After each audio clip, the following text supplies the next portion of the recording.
Welcome to a new video by Astro Harry, and thank you for joining us here. Now, as you can see, it's a beautiful day and it's not nighttime. So how are we going to do astronomy during the day? Well, in a previous video I showed you how to observe the sun, and that's all fun. But what else can we do? Well, let's see if we can go and observe a couple of the planets as well during broad daylight. So I'm going to give you a few hints and tips. Firstly, just be really careful though when you're observing during the day when the sun's out. You could potentially blind yourself. So I'm going to put a link to a previous video that I did about that, but be really, really careful. The second thing is you're going to need a lot of patience. So what do we need to do daytime astro? Well, the first thing we need a scope which has got a go-to mount. So I'm using my trusty Astro Fi 130, and then we need spirit level because you need to get your mount as level as possible. And then the third thing is a solar filter. So this means we can safely observe the sun and get our position. So the scope's aligned as best as I can with that stupid tray. So let's move on to the next part, which is aligning our scope to the sun. So the first thing that we need to do is we need to get a image of the sun. So we need to get our go-to and everything else positioned. So the first thing I've done is I've got my scope aligned. I will leave a link to the video about how you do all of this, by the way, how you do sort of getting images of the sun using the SLT mount. I'll leave that in the description below. But the first thing we need to do is to get an image of the sun. The second thing we need to focus so that we can actually sort of see, so that we've got an idea that we're roughly in focus. So you can see some sunspots on there, busy time on the sun. So then we can tell the mount, thank you very much, we found the centre of the sun, and then we can crack on. So here's our CPWI software.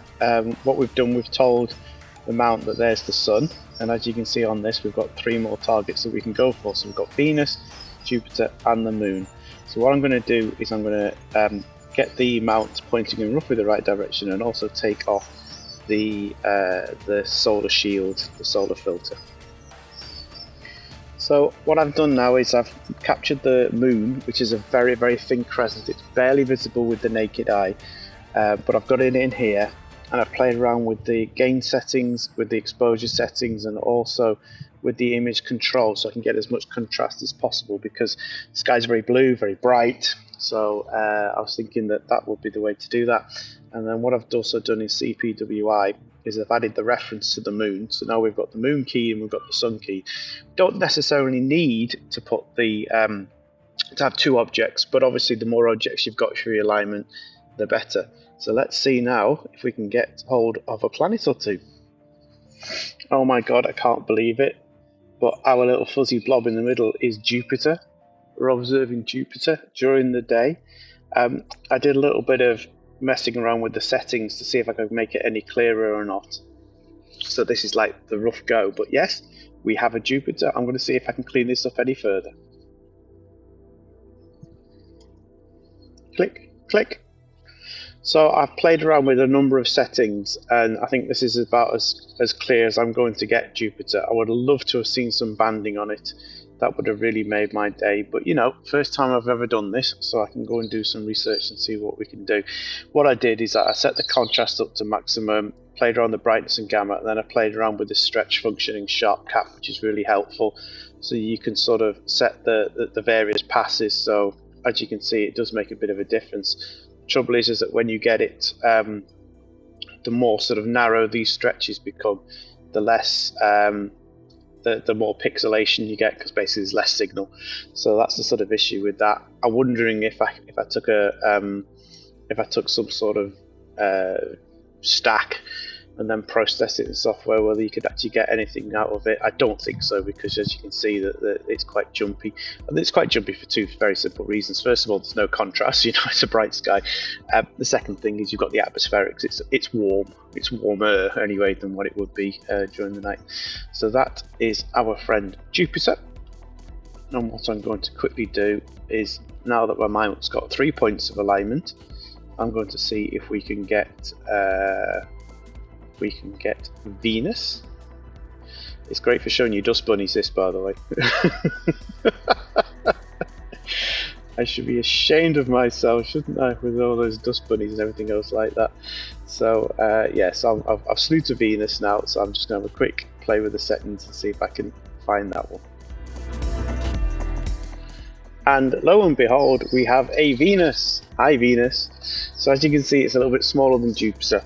It's got a bit more contrast. I think it's brighter. It's about magnitude 3 and a bit at the moment, as opposed to magnitude, I don't know, -1-ish, something like that for Jupiter.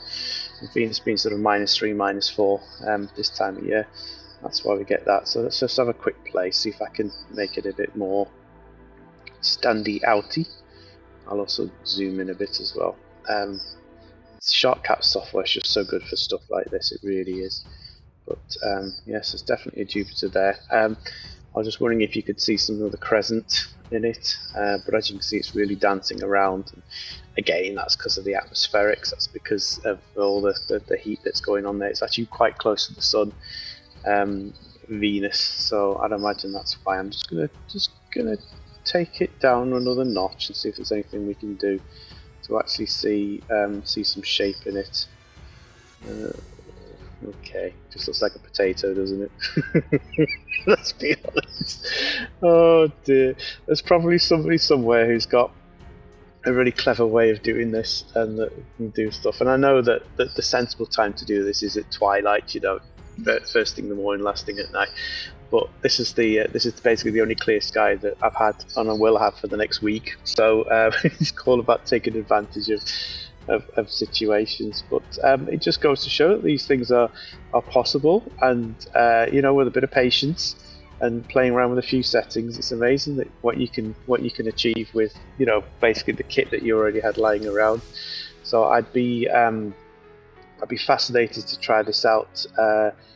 With some different objects, also with things like Saturn. You know, Saturn would be good fun with something like this, just to sort of see what you could achieve. But no, fascinating. So there you go, daytime astro. You don't always have to wait for the night skies to get your telescope out. And as a caveat, right at the moment, the sun is very active as well. So even if you don't do this strange stuff with the planets, you could also do things with solar. So thank you very much for watching, and I hope you take a chance to enjoy some of my other videos. Thank you.